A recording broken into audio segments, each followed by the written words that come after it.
Assalamualaikum warahmatullahi wabarakatuh. Perkenalkan, nama saya Muhammad Yasin Al-Muhib. Saya dari Sosiologi 2019 B dengan NIM 055. Di sini saya menjelaskan tentang teori kritis politik seksual menurut Kate Millett. Seorang perempuan yang bernama Catherine Murray Kate Millett lahir pada 14 September 1934 di Saint Paul, Minnesota, Amerika. Dia adalah seorang penulis, artis, dan aktivis feminis di Amerika yang menempuh pendidikan di Oxford pada tahun 1960-an dan 1970-an. Universitas lain yang disinggahi oleh Millett adalah seperti Universitas Minnesota dan Universitas Columbia. Ia juga merupakan wanita pertama Amerika yang dianugerahi gelar kehormatan kelas 1 setelah belajar di St. Hilda's College, Oxford. Millett juga mengajar di Universitas Waseda, College Bryn Mawr, College Barnard, dan Universitas California, Berkeley. Dia meninggal pada 6 September 2017 di Paris, Prancis. Dalam politik seksual ini, yang paling bersangkutan adalah hubungan seks antara seorang suami istri atau salah seorang laki-laki dan perempuan. Dalam hubungan seks pada pasangan suami istri, kadang hanya dilihat sebagai suatu kewajiban istri melayani suami. Kewajiban istri untuk bisa menyenangkan suami. Hubungan seks dilihat sebagai sarana untuk menghasilkan keturunan.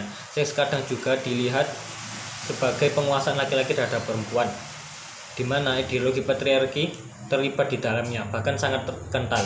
Tubuh perempuan yang menikah seakan-akan milik suami seutuhnya, dan suami berhak mengatur tubuh istrinya.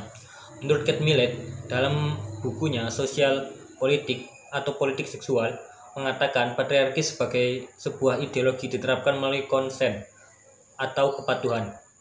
Seksual politik memperoleh kepatuhan dengan cara sosialisasi kedua jenis kelamin pada suatu tata cara dasar yang menyangkut temperamen, peran, dan status. Ketiga kategori tersebut dipilih lagi. Status adalah komponen politik, peranan adalah komponen sosiologis, dan temperamen adalah komponen psikologis. Ketiganya saling ketergantungan dan membentuk semacam rantai.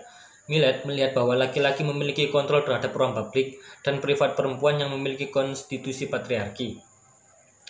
Millett berpendapat bahwa seks adalah politik, terutama karena hubungan perempuan dan laki-laki memiliki pola pikir bahwa laki-laki lebih tinggi kedudukannya daripada perempuan.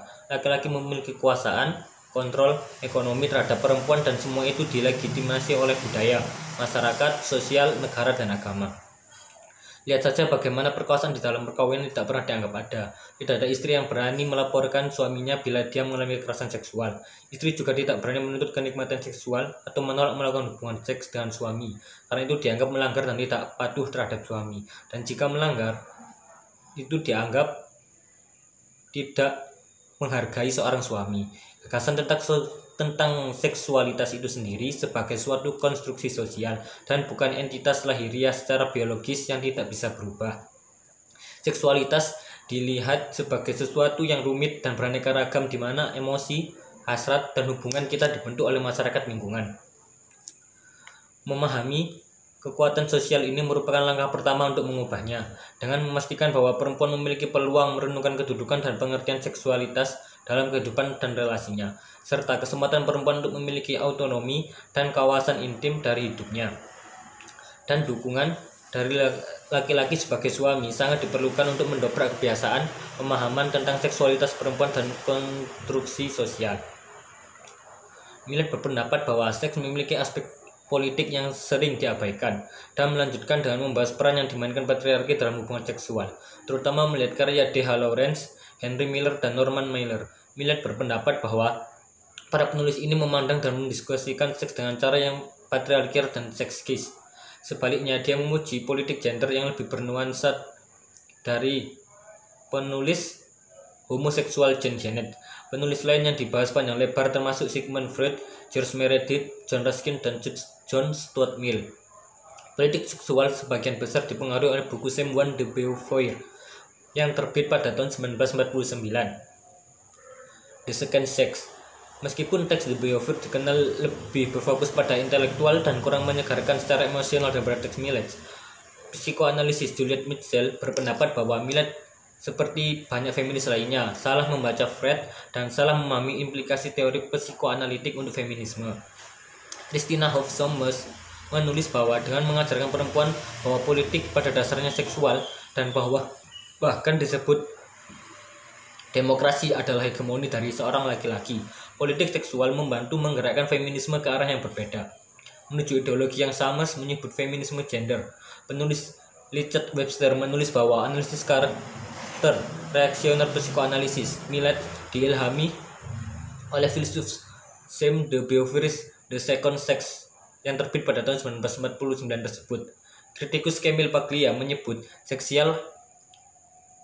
bahwa seksual politik sebagai buku yang mengerikan, yang dimana buku tersebut telah mereduksi karya seni kompleks menjadi konten politiknya. Dia menuduhnya menurunkan apa yang dilihat sebagai ekses dari Departemen Studi Wanita, terutama untuk serangan terhadap dugaan seksisme yang meresap dari para penulis laki-laki dari konon barat.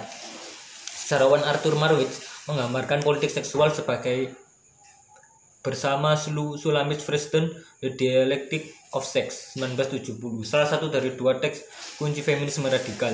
Divisi Perdagangan Doubleday, meskipun menolak untuk mencetaknya sebentar, mengatakan seksual politik adalah salah satu dari 10 buku paling penting yang telah diterbitkan dalam 100 tahun keberadaannya dan memasukkannya dalam hari jadinya antologi. Pada The New York Times menerbitkan review dari buku tersebut pada tahun 1970 yang meramalkan akan menjadi Alkitab pembebasan wanita. Artikel tersebut ditulis oleh Marcia Seligson dan memuji buku itu sebagai sepotong pemikiran yang penuh gairah dengan aspek kehidupan dan kematian dari kehidupan politik dan pribadi kita. Sastrawan dan pegiat feminisme Kate Millett meninggal dunia dalam usia 82 tahun akibat serangan jantung tatkala mengunjungi kota Paris yang merupakan rumah dari pasangannya. Bukunya yang paling laris adalah Seksual Politik, terbit pada tahun 1970, dipandang sebagai pendobраkan terkait gender dan patriarki. Ia dianggap sebagai ikon dari gerakan yang disebut gelombang kedua dari feminisme dan menulis sejumlah buku yang mengguncangkan. Karena yang paling terkenal adalah buku tersebut, yaitu Politik Seksual atau Seksual Politik, dengan berpengaruh baik di kalangan masyarakat umum maupun di dunia akademik. Politik seksual didasarkan pada tesis Dr. Millett pada tahun 1969 dari Universitas Columbia di New York dan langsung menciptakan gelombang kehebohan setelah diterbitkan sebagai buku. Dalam sebuah ulasan tahun 1970, New York Times menyebutkan Alkitab Pembebasan Kaum Perempuan pada tahun itu pula judul buku itu bersama foto Millett menjadi sampul majalah Time. Buku ini sering disandingkan dengan karya klasik lainnya, antara lain The Feminine Mystique karya Betty Friedan yang terbit pada tahun 1963 dan Woman Eunice Germaine Greer yang terbit pada tahun 1970 juga. Millett adalah seorang pegiat feminis yang terkenal yang ikut kampanye untuk amandemen kesetaraan hak dan untuk hak aborsi di Amerika. Juga dia telah ikut hak-hak perempuan di Iran. Pada tahun 1981, dia menerbitkan buku Going to Iran, karya yang dibuatnya bersama jurnalis foto Sophie Keir tentang perjalanan mereka bersama ke negara itu pada tahun 1979. Yang pada saat itu masih berlangsung revolusi Iran. Pasangan tersebut ditangkap saat kunjungan tersebut setelah menghadiri demonstrasi kaum perempuan di Teheran. Dan Millett kemudian mengatakan kepada majalah People tentang ketakutan yang dia rasakan, terutama saat dia mendengar pihak berwenang Iran membicarakan identitasnya sebagai seorang lesbian, yang memang tak pernah dia sembunyikan dan pernah ditulisnya secara terbuka. Namun dia mengatakan bahwa yang jauh lebih mencemaskan adalah ketika dia mengetahui bahwa kaum perempuan Iran yang ditinggalkannya itu tidak bisa pergi dari tempat itu. Beliau mengatakan mereka tidak bisa pergi, itu sebabnya persaudaraan internasional begitu penting. Buku lainnya antara lain The Prostitution Papers, bekas-bekas pelacur yang terbit pada tahun 1971, dan The Politics of Cruelty, politik kekejian yang terbit pada tahun 1994, yang merupakan suatu investigasi atas penggunaan metode penyiksaan di seluruh dunia, dan kemudian menulis pula buku tentang perjuangannya melawan depresi.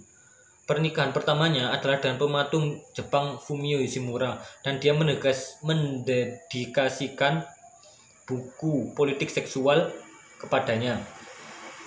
Yang lalu, Kate Millett dan Fumio Yoshimura bercerai pada tahun 1985. Lalu, menurut New York Times, Kate Millett menikah lagi dengan Sophia Kerr baru-baru ini. Di kemudian hari, Millett mengatakan dalam wawancara dengan The Guardian bahwa ia mencari nafkah untuk hidupnya dengan menjual pohon Natal yang diambilnya dari lahan miliknya di utara New York. Dalam wawancara itu, dia berkisah tentang kehidupannya dalam aktivisme, dan dia berkata bahwa dia sangat senang membuat masalah. Itu hal yang dahsyat. Kita tidak mendapat bayaran, tapi kita mengalami banyak petualangan. Demikian penjelasan dari saya. Terima kasih. Mohon maaf bila ada salah kata dan tindakan saya. Semoga bermanfaat. Terima kasih.